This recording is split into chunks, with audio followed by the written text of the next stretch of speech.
ఒకప్పుడు అనంతపురం జిల్లాలో చెట్లే ఉండేటివి కాదు, కొండలన్నీ పోడుగా ఉండేటివి. ఇప్పుడిప్పుడే ఎక్కడికక్కడ చెట్లు కూడా బాగా వచ్చే పరిస్థితి వస్తూ ఉంది. ఈరోజు నేను మిమ్మల్ని అందరినీ ఒకటే కోరుతున్నాను, ఈ యొక్క నీటి భద్రత కింద వర్షాకాలం కంటే ముందు, అంటే రేపు జూన్ కంతా మళ్ళా వర్షాలు వస్తాయి, 6 మీటర్లో ఉండాలి. వర్షాకాలం అయ్యేదంటే డిసెంబర్ 1 కంతా వర్షాలన్నీ పూర్తి అవుతాయి. ఏదైనా ఉంటే చిన్న చిన్న రెయిన్స్ పడతాయి. ఆ సమయంలో 3 మీటర్ల కంటే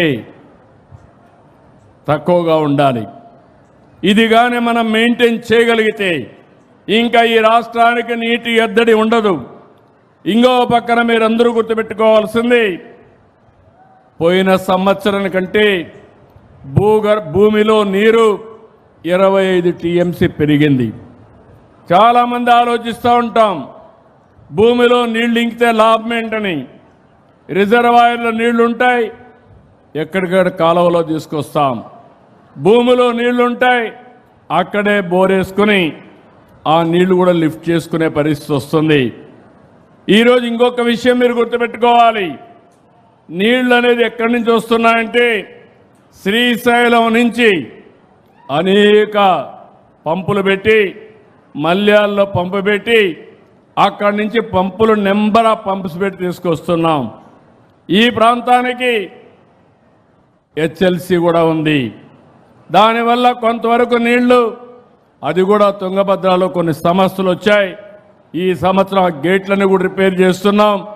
భవిష్యత్తులో అవి కూడా ప్రక్షాళన చేసి, నేను ఒకటే చెప్పాను అస్మిత్ రెడ్డికి, నీకు నీళ్లు ఎంత కావాలనేది కాదు, ప్రతి ఎకరాకు నీళ్లు ఇచ్చే బాధ్యత ఈ ప్రభుత్వానిది,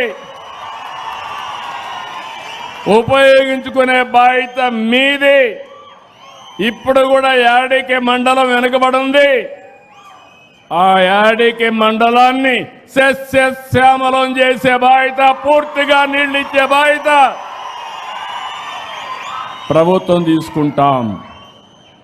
ఈరోజు మీరు చూస్తే మొత్తం రాష్ట్రం ఒక ఖరీఫ్కి 547 టీఎంసీ కావాలి, రబీకి 343 టీఎంసీలు కావాలి, మొత్తం 890 టీఎంసీలు కావాలి, పరిశ్రమలకు 28 కావాలి, త్రాగునీటికి 157 కావాలి.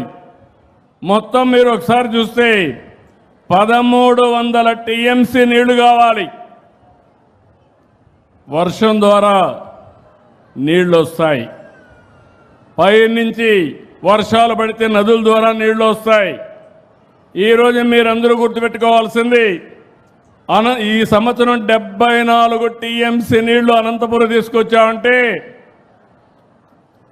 ఒక పక్కన పోలవరం దగ్గర గోదావరి నుంచి పట్టిసీమ కట్టాం.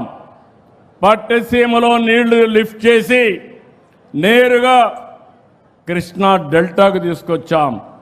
కృష్ణా డెల్టాలో వాడే నీళ్లు, రబీకి ఖరీఫ్కు వాడే నీళ్లు అక్కడ సేవ్ చేసి ఆ నీళ్లు రాయలసీమకు మళ్లించాం. రాయలసీమని ఈరోజు రత్నాలసీమగా తయారు చేసే కార్యక్రమానికి శ్రీకారం చుట్టాం. అంటే ఓసారి మీ అందరిలో ఆలోచన రావాలి, దేశంలోనే తక్కువ వర్షపాతం పడే 2వ జిల్లా అనంతపురం జిల్లా.